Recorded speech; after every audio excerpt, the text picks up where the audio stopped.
not sure if this thing is focusing correctly, that is, because the bloody screen is half upside down. But I'm trying to wind down a new bobbin. So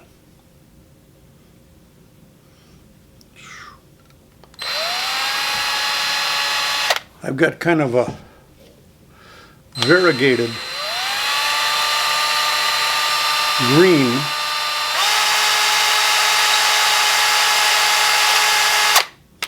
it's a cotton thread, yarn, whatever you want to call it. I picked it up at the Wisconsin Hand Weavers sale a couple of weeks ago. Wasn't sure what I was going to use it for, but I had figured out that it's about the right size to use as the pattern with in my Overshot.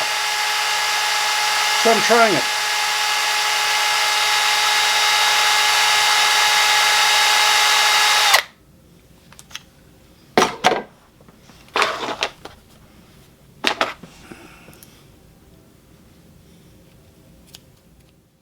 There.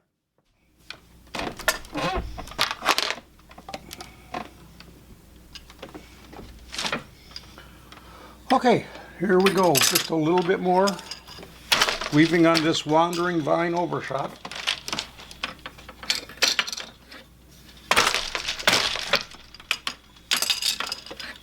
Two.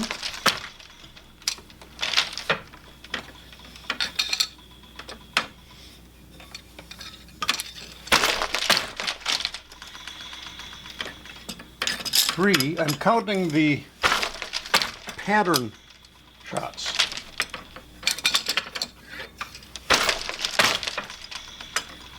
4.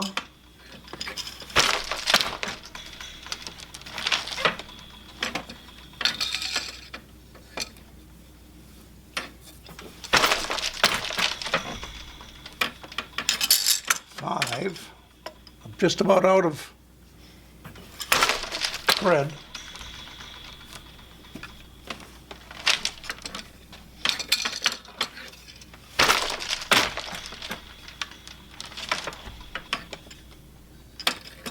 6.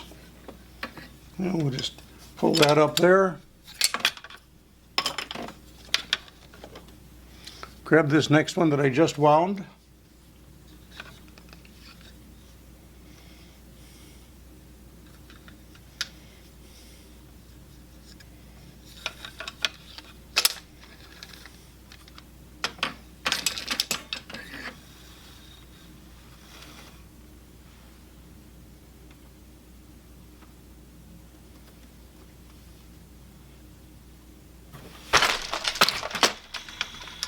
And that was number 6 of that particular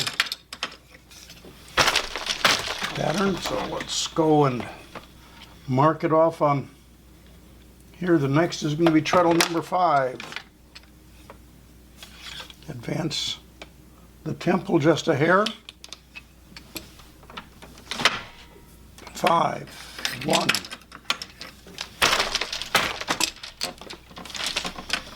2. 2,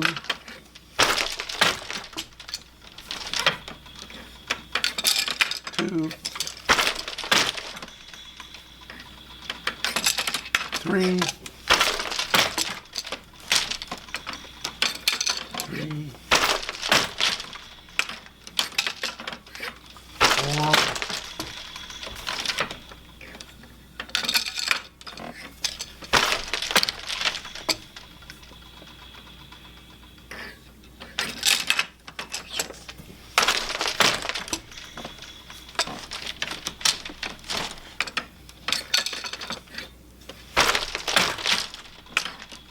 6.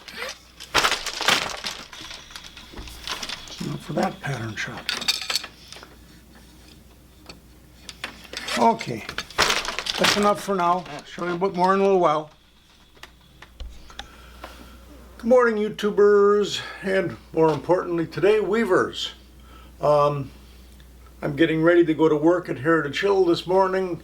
I'll be in the library, which basically we're using as the second room in the library, is where we're doing more weaving and textiles. But I don't think I'm going to haul the camera up there this morning, although you can see I'm already in my 1870s period clothing, so I'm ready to get into the library today. But what I wanted to do was tell you that I have finally finished these Wandering Vine Overshot towels. Maybe they're not towels. They came out more square than rectangle shaped, but that's fine. I was thinking they'd be more rectangle shaped. Anyways, I got 5 full ones and 1 kind of half size one because I ran out of warp. So that's pretty close to what I wanted. I was thinking I'd get 5. I didn't expect the other. That's probably why they're square instead of rectangle. But anyways, I want to show you what I've got. They're each a little bit different. Last night I spent the evening putting hems on these things. So here's the first one. I may have to back up a little bit more. And you can see it's pretty square. So we'll come in a little bit closer so you can definitely see the pattern.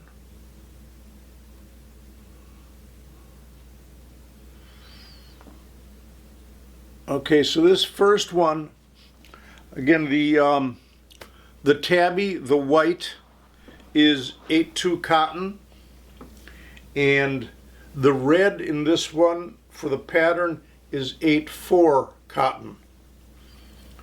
But I didn't think it was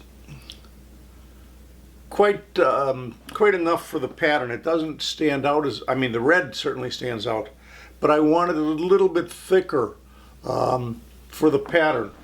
So this was only 1 thread of 8-4 cotton. What I did next, I continued with the red theme, but I made a couple changes. Instead of a white 8-2 cotton tabby, I used a light yellow 8-2 cotton tabby, which just kind of mutes the background just a teeny bit. The other thing I did was I used a red 8-2 cotton for the weft pattern and an 8-2 cotton boucle, and I think it gives a little more bulk. Hopefully this thing doesn't go out of focus, but I'm hoping you can see. Well, we'll put it this way so it's correct, but there is another one. Okay, let's fold that up, put it away. Then I went for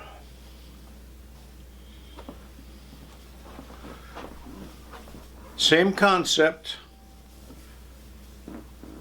white tabby weft, and I'm using a green 8-2 cotton and a green 8-2 cotton boucle for the pattern weft.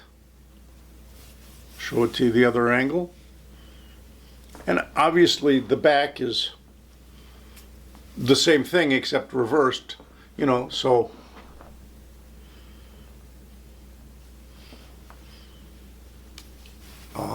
and it doesn't have to be, you know, who decides what is back and front on something like this? I suppose I did at the point where I sewed the hem on it because the hem sits on one side and not the other, but yeah, it is what it is. I mean, people can use it any way they want. Then we've got another one. This one, you saw it probably a few minutes ago in the video, but I'm thinking of it as a few days ago, where I used that variegated cotton, and I don't know what weight it was because I got it at that Wisconsin Handweavers rummage sale. So this one, it looks kind of stripy, but that's because some of it is a very light green and some of it is a very dark green. But it gives kind of a different effect. So straight white tabby weft, and here's the back side. It's a little bit more subtle because of the lighter color green, but I think it's still kind of a neat looking effect with the variegation in there. So there's that one.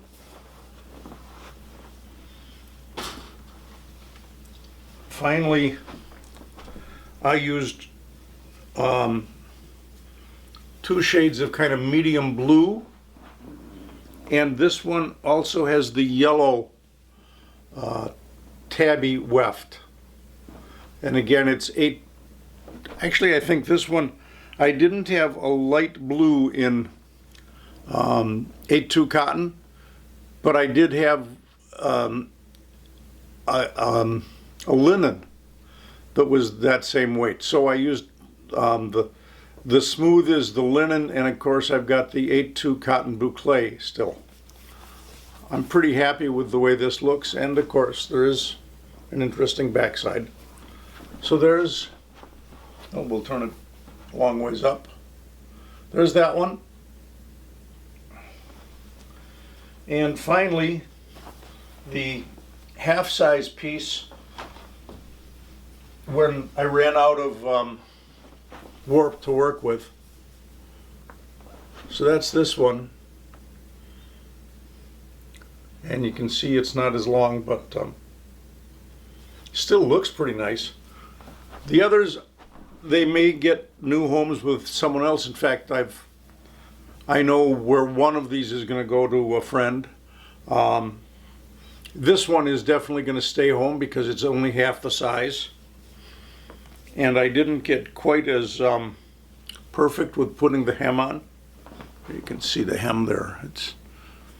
But the hems are straight tabby. I didn't carry the pattern. I didn't use the pattern in the hem. I just left about not quite an inch of plain weave tabby that I folded over for the hem. But there's that project done, and I don't know what's going to be next. At least I don't know what's going to be next at home. Next at Heritage Hill, I'm working on, I've got some rug warp, 8-4 cotton rug warp that I'm putting onto the Seavers loom, and I'm going to be making some rag rugs for the park. I think most of you know that rag rugs are not my favorite thing to weave. Some people like doing it. I don't. But that's what they really want there, and we've got the rags, and I've got the 8-4 cotton warp, so that's what I'll do. And they'll turn out nice, I'm sure, but maybe I'll bring in the camera in a day or two to the park and show you some of that. We'll see. I'm not sure if I want to, because the camera obviously looks out of place when I'm showing historical weaving. We've got the room set up for the 1870s, so an electronic camera just doesn't fit. But hey, we've got electric lights in there too, so that's out of place. Anyways, that's enough of my rambling for now. If you like my videos, I'd appreciate a thumbs up. If you're not a subscriber, I'd appreciate subscribing, all that sort of usual YouTube self-promotion stuff. And I will catch you the next time around on YouTube whenever I'm doing some weaving or something else that I just feel like doing a video about. Until then, bye-bye.